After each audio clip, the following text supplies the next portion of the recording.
ایک مولوی صاحب کے پاس دو طوطے تھے۔ ایک ہر وقت تسبیح کرتا رہتا تھا اور دوسرا ہر وقت سجدے میں پڑا رہتا تھا۔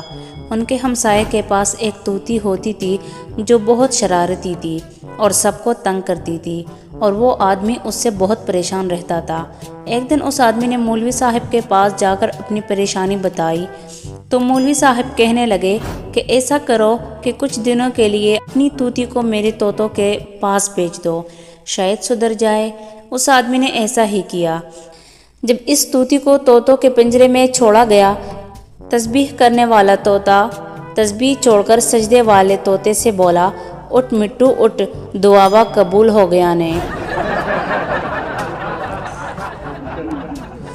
بیوی: سامنے والا حاجی صاحب، آپ اس جانے سے پہلے اپنی بیوی سے بہت پیار کرتے ہیں، ان کو گلے لگاتے ہیں، آپ کا دل نہیں کرتا کیا؟